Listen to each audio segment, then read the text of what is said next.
এরই নাম আল্লাহর ওপর ভরসা। এক লোক রাতে বাড়িতে এসে দেখেন তার সন্তানরা সবাই ঘুমিয়ে পড়েছে। স্ত্রীকে জিজ্ঞাসা করলেন, ওরা নামাজ পড়েছে? স্ত্রী বললেন, বাড়িতে কোনো খাবার ছিল না, সবাই ক্ষুধায় কান্না করতে করতে ঘুমিয়ে পড়েছে, নামাজ পড়েনি।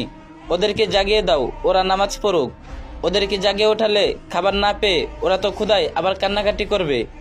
ওদেরকে জাগিয়ে দিতে বলেছি, জাগিয়ে দাও, আমার আদেশ পালন করো।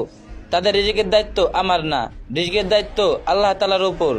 আল্লাহ তাআলা বলেছেন, তোমার পরিবারকে নামাজের আদেশ দাও এবং তার উপর অবিচল থাকো। আমি তোমার কাছে কোনো রিজিক চাই না, আমি তোমাদেরকে রিজিক দান করি। শুভ পরিণাম তো শুধুমাত্র মুক্তাদীদের জন্য। একথা শুনে স্ত্রী তৎক্ষণাৎ সন্তানদের জাগিয়ে নামাজে দাঁড় করিয়ে দিলেন।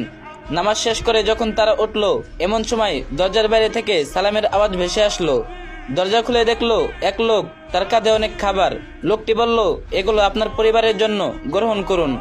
লোকটি কৈফিয়তের সুরে আরো বলল, শহর থেকে একজন নেতা আমার বাসায় মেহমান হয়ে এসেছিলেন, তার সামনে আমি খাবারগুলো পরিবেশন করলাম, কিন্তু খাবার শুরু করার পূর্বেই আমাদের মাঝে প্রচন্ড কথা কাটাকাটি হয়ে গেল। মেহমান রাগান্বিত হয়ে কিছু না খেয়ে চলে গেলেন। অতঃপর আমি খাবারগুলো নিয়ে বের হলাম, ভাবলাম আল্লাহ যেদিকে নেন, যেখানে নেন সেখানে খাবারগুলো দিয়ে আসবো। আল্লাহর নামে শপথ করে বলছি। হাঁটতে হাঁটতে আমি আপনার দরজায় এসে দাঁড়িয়ে গেলাম। আমি বুঝতে পারছি না কে আমাকে আপনার দরজার সামনে এনে দাঁড় করিয়ে দিল।